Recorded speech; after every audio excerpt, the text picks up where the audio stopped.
او نن سبا انډیوالي هم نشته دی، بس انډیوالي هسې یو پنډ چې سړی په شا کړي.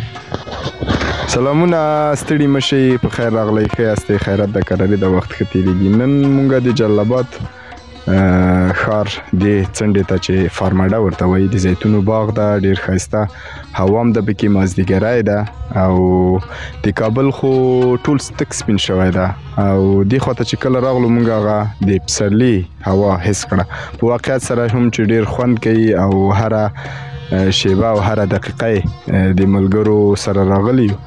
تاسې ښکلا خپله کتلی شئ چې تک شین ده او د ارواپوهانو خبره چې شنه ځایونه خو ډېر ښه دي د انسان د روح لپاره هم او هغه د ژوند د ښکلا په خاطر هم. خو دغلته مې یو دوه تنه نوي ملګري ولیدله او دلته زموږ هغه یو ملګری د زیتونو پاڼو د دوایي په خاطر د اخیستلو په خاطر راغلی او بیا دوی ډېر ښه جالبه معلومات درلودل، ویل چې دا ټولې پاڼې د شکولو نه دي او دا ټولې پاڼې د دوا په خاطر هم استفاده کیږي نه. موږ ویل چې راځه له دوی سره به مصاحبه ولرو تر څو دغه راتلونکي څوک هغه ملګري چې راځي هغوی به هم له دې څخه مستفید شي چې له دې معلوماتو څخه. ستړی مه شئ وروره، څه حال ده؟ خیرات ده؟ په خیر کراري ده؟ وخت ښه تېرېږي؟ تاسې ښه یاستئ؟ نو تاسې ویلې چې د دې ځای د پاڼو په اړه مې ویلې چې دا ټولې پاڼې د دوایي په خاطر نه دي، نو د دو کې بیا دا مونږ دغه پاڼې باید څنګه وپېژنو چې هغه څوک چې راځي دلته غواړي راشي او یعنې هغه پېژندل کېږي، یعنې د هغه بوټی ځان ته یو بوټی د لاندې لښتې نه کوي او بل د دې پاڼو نه چې دا پاڼه پلنه ده او اوږده ده او ځان ته پېژندل کېږي، اوچته معلومېږي. یعنې د ځای کې اوس دفتن چې د کومې ونې لاندې ناست یو مونږ له دې نه داسې پاڼې راخیستلی شو چې د خلکو ته یې ورښکاره هم کړو چې کومه یې د اخیستلو ده او کومه یې نه ده؟ نه دغه خو نه دی، دا یعنې کار نه ورکوي، یعنې ویم چې سړی ډېرې وړي خو یعنې کار نه ورکوي.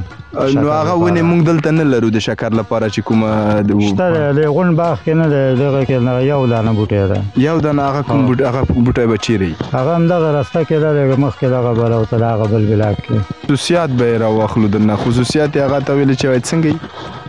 یعنې پاڼې هم پلنه شکر دپاره هم کار کوي او ډېر بهترین کار کوي، شین چای غوندې مطلب استعمالیږي، یعنې جوش اوبو کې اچول کېږي او چای غوندې ترې استفاده ترې کېږي. که همغه اوبو کې یعنې جوشیږي بیا واله سره؟ نه چای غوندې استعمالیږي. چای څنګه چې چای استعمالوو همغسې کولی شو له دو څخه هم استفاده وکړو.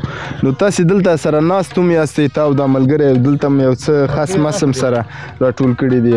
ملګری راځه که نه، څه حال ده دي؟ تاسې هم ښه یاستئ؟ خیرات ده؟ تاسې ژوند زندگی کاروبار بس شته دی، دغه پیپونو کار کوو، نلدوانۍ او چې اوزګاري بیا باغ ته راشو دغلته خس مس کوو، ځان اوزګار نه پرېږدو. ښه، آفرین، دا خاص د کور لپاره ښه دی او بلکه هم کېږي، هغه هم کېږي، ډېر ښه. تاسې استاد، تاسې د کوم تاسې د ده سره یو ځای یاستئ؟ نه دا خو د فارماډه کې اوسېږم، خو زه لاندې ښار کې اوسېږم. ښه، ته د ښار نه راغلی؟ زه د ښار نه راغلم، دا ملګری دی ګوتې څنګ کې راغلی، یعنې چکر راغلی؟ چکر راغلی مو د ملګري. ډېر ښه، ډېر ښه، ډېر ښه.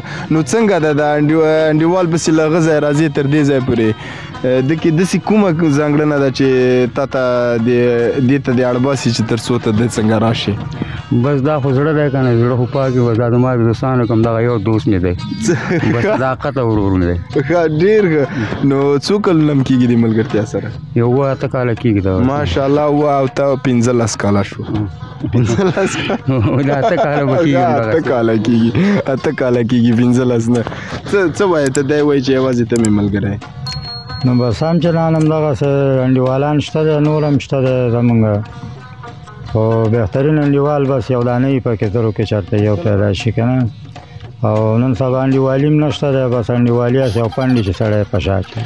د ژوند له تجربو څخه دې د خلکو ته څه ویل غواړې؟ د دغونه وخت چې تا دلته د ژوند یې کړی که نه، تقریبا د څو کلو به یې؟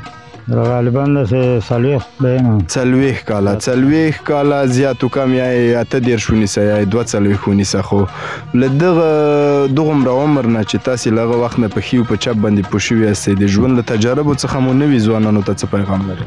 بس نوي ځوانانو ته هم دغه پیغام دی چې به ځان د نشو نه وساتي او بس مور پلار خدمت دې وکړي او وطن ته دې خدمت وکړي. تاسې خو به عمل شی نه لرئ؟